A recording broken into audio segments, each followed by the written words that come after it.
Remember at school, you always got that brat, let's call him a brat. You always got that brat that would take the ball to school for everyone to play with in the playground at break, lunch. And if things weren't going his way, if he wasn't having a good day, if he didn't like the rules of the game, he'd pick it up and say, I'm way home. If I'm not playing, you're not playing. You always got that kid at school, didn't you? But the Premier League are sort of displaying that attitude according to the Telegraph, and that is that if Premier League players don't play now, they don't get played till next year. I'm not going to read too much into that because, well, what's wrong with October and November? I don't think so. I think the players turn around and say, we're not playing now, but we'll resume again in September time. I'm pretty sure the Premier League would accept that, but it just reminded me of someone I went to school with. Don't speak to him anymore, surprisingly. Anyway, just the latest in the Premier League. I'm going to try and not repeat myself on what I've done in previous videos. But apologies if I do. But this one's more around training and stuff. I thought the captain's call was yesterday. Turns out it's today. It's this morning. Noble's on the call with 19 other captains of the Premier League or representatives for the club, the players. And then in the afternoon, Moyes is on with the managers. With the PFA, the LMA as well. So it's more about the players' union, I guess, trying to give the players and the managers the plans for resuming training and hoping to get some of them on side a bit more than they perhaps are already. And then there's a meeting tomorrow with, I think it's more at the government level, the health secretary and that. And then on Friday, and then on Monday, this Monday coming, it's when they're intending on getting Premier League football back in small groups. Premier League training back in small groups of 5 or 6 people, 75 minutes long. There's a lot of disinfectant being used here. So the stuff that's come out after the meeting a couple of days ago about Project Restart, they've updated it. They've got the stuff coming out now about how training is going to go ahead, and they're going to disinfect anything. So as of Monday, training will resume in small groups. And then once training's done, they've got to spray stuff. So the balls, the corner flags, the goalposts, that's all fine. Gym and physio room and stuff is going to be limited and then disinfected a lot. Understandable. But the grass, Karen did tell us in our Sun call on Friday, and I sort of ignored it a little bit because I thought, we can't really do that, can you? You kill it. But that's what they're saying. But it doesn't add up to me a little bit here, because Premier League footballers saying, yeah, go back, we'll disinfect the grass once you've been on it. But yeah, Joe Public, you and I are being told now we can go to the park, play sport with just your household. But you can play sports, you can have a game of football with someone in your house. Then you can leave and someone else can come along and play football on the same bit of grass within minutes of you. But that's alright. Don't know. Strange, isn't it? But tents are getting set up. You might see tents at Rush Green. I know when you look at it, that's actually the worst thing. I've seen a picture of the Wolves training ground because they're first. Wolves are first again. They were first to getting players back to training on a solo basis. They're first again with this. If there's any team looking prepared for the return of Premier League football, it's Wolves. They're the ones that are leading the way here. So they set up yesterday in the training ground, or the day before, for non-playing first team staff. So the coaches, the managers and stuff, when they turn up, they go in the tent, they get their thermal body scan to check their body temperature, no contact temperature check, make sure they're alright. They're also getting a quick swab. Then the results are within 24 hours. Now I'm going to defend the Premier League here because I've seen a lot of people saying, well, why are they all getting tested? It's private. At the end of the day, it's the Premier League that have gone out and paid for it. It's cost some £4 million. It's costing the Premier League to do all this testing and get everything set up at the Premier League clubs for sort of, it's control, isn't it? Trying to control the restriction of the virus, and if it does get into a club, they work out very quickly who it is that's got it and get them out into self-isolation to stop affecting the rest of the players. I get it. Do you know something? I get why me and you are treated differently to Felipe Anderson in regards to playing on the ground. I completely understand it, because one of us get it. Just go home. Just go home for 2 weeks. Let your work know you're not going to be there for a couple of weeks. It's all right. Whereas if a player gets it, the whole Project Restart is floored, doesn't it? So I do get it. It was just trying to be funny, but it wasn't really funny. So yeah, the role players again, results are within 24 hours. That's fast. That's quick. Now, the reason I was defending it, because a lot of people can say, well, the frontline staff aren't getting tested. I agree, that's not good enough. But that's not down to the Premier League clubs, in my opinion. I don't want to get into politics too much. I hate politics, chat. I don't like it. I try and stay away from it for a reason. I don't enjoy it, and I don't know enough about it. But this is something that I'm talking from the Premier League aspect. I feel quite strongly about, actually, in the sense of defending them, and that is that they're paying money for this. They are bankroll and everything, and it's all done privately. They're not taking anything away from the NHS. Quite the opposite. I think the Premier League have been given a lot to the NHS, and rightly so when you're a big organisation, but over 20 million quid, I mean, it's nothing, is it? No tackling in training. Now this is where I get a bit, not confused, unhappy perhaps. So in training they're not allowed to tackle, which is, a lot of clubs probably don't do loads of tackling anyway for risk of injury, but you do need some of it. Because I think the tackling, and not so much tackling, but the grappling at corners and stuff, and in training when two players are running, they put their arm out and grab each other. I think that's important now in training, because that's going to build confidence. That's going to get you comfortable, so that when you do go into the match fixtures, you are okay-ish with jostling. You're okay with body contact. So that's important for me in training. And I think tackling's one of those aspects. Maybe not immediately. Maybe give it a couple of weeks, but I keep going back to with confidence, and that is if you've been at training for 2 weeks and no one's tested positive, or someone has but they've been removed but everyone else has carried on okay, you're going to get a little bit more comfortable in the environment, which is your training ground, a bit more comfortable around your teammates and stuff, a bit more happy and confident in what is in place for testing, and then you might be okay tackling, because you cannot go from no tackling and then turn up at a game and suddenly be like, well, you can tackle now.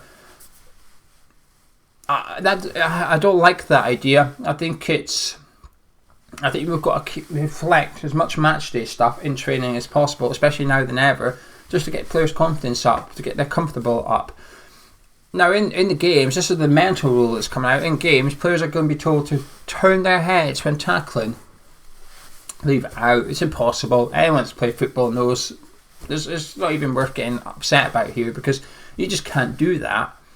I mean, a lot of people do it anyway when you're going for a slight tackle. Naturally, you protect your head, don't you? Not your face, your actual head. You turn your head or whatever and put your arm up. That's why when someone shoots, players go like that, because they don't want the ball in the face. But you cannot ask players to learn a new technique, because that's what it is now. You're asking them to learn a new technique. It's like when the handball rule came in. Remember 2 years ago, European football had a slightly different handball rule to domestic football in this country. So in England, if someone went to take a shot and you slid in and the ball hit you in the arm, it was play on, it was ball to hand, there was nothing the defender could do about it. Get on with it. But in the Champions League, if that hand made your body bigger, was the rule, it was a foul. And we saw it in the Champions League. It was someone went to shoot, and Danny Rose slid in when he was at Spurs, obviously not Newcastle. He slid in, and his arm was sort of like away from his body a little bit. It hit him in the arm. Now, in the Premier League, that wasn't a foul. That was just a natural body position. And it was a natural body position. But in the Champions League, it was a penalty. But the point was, those players could not learn a new technique, which is to tackle like this, essentially. You can't do it. What they're saying here is turn your head when tackling. That's a new technique. And they can't even learn it because you've just told us they're not even allowed to tackle in training. So if you want them to do the whole turn your head thing, they've got to be able to do it in training from the word go in order to even remotely get their new technique ready. Bonkers, not happening. Right, I've got a few dates here. I'm going to rattle through. The 25th of May is when the Premier League need to put their decision to UEFA, is to say this is what we intend to do. The football doesn't have to resume before then. Obviously we can't. The 1st of June is the earliest date, but I imagine we need to be back in training then. Monday's the magic date for Premier League clubs going back to training, including West Ham. Like I said, I think Wolves, I wouldn't be surprised if Wolves start already a bit more further ahead. Well done, Wolves, to an extent. So 25th of May, and then we've got to have the season completed by the 2nd of August. Now, the Premier League's Project Restart schedule suggests that we will start on the 12th of June or the 19th of June, and then the season will finish in mid-July. So there's like a 2-week barrier there. The Premier League have got a 2-week contingency plan at the back of July, just in case it overruns or it gets postponed for a week or two, and we still meet the UEFA deadline. But I tell you something, the worst thing that could happen is if we play 35, 36 games and we hit that deadline. I assume UEFA would just allow us to play the fixtures because we're so close to the end, but you wouldn't want to decide what happens to Premier League then, would you? It's hard enough doing it now after 29 games. I wouldn't want to do it after 36 because then the table sort of has to stand, doesn't it? But there'll be people getting relegated by 1 point with 2 or 3 games to go. That would not be good. The lawsuit, did you see that yesterday? I forgot to write that down. I'll come back to that date. Yesterday, Sky Sports were claiming an unnamed Premier League club's chairman has told them that if relegation goes ahead through sporting merit, which is the league not getting avoided, so it's either the league stands as it is now or points per game, and there's 2 different points per game. We've discussed that. So if that happens, whichever clubs go down are going to sue the Premier League. Now, I'm no Sherlock, right? I'm no detective or investigator here, but there's only 3 clubs that could be. Unname them all you want, but there's only, there's 4, but I'll be surprised if one of them's Norwich City because they're going down in all 3 scenarios. And even if Premier League starts tomorrow and plays to finish, they're probably going down. They're 6 points adrift. They're probably getting relegated, and I think they're very quiet, Norwich, aren't they? We're not hearing much from Norwich City. We've heard Brighton, Palace, even us through the unofficial sources, Watford. We're all a bit, oh no, we don't like this and we don't like that. But Norwich, so I think it's them. So that leaves Villa, because they get relegated in all 3 scenarios. And then there's the other 2 teams, which is us and Bournemouth. One of us gets relegated. West Ham get relegated in points per game. That's weighted home and away. And Bournemouth get relegated in other 2 scenarios. It's not going to be Brighton or Watford because they stay up in all 3. If anything, they don't want the Premier League to resume because they're guaranteed safety that way. And there's a chance they could get relegated if Premier League goes ahead. So there's only 3 clubs suing the Premier League. I think there'll be waivers brought in. I think all that stuff the clubs are going to have to sign stuff to protect the players. It's dark. I think they're going to have to almost agree what happens if something terrible happens, the unthinkable happens. I think there's going to be something having to be signed before then, that there's a fixed compensation. So I don't know, I'm just waffling now.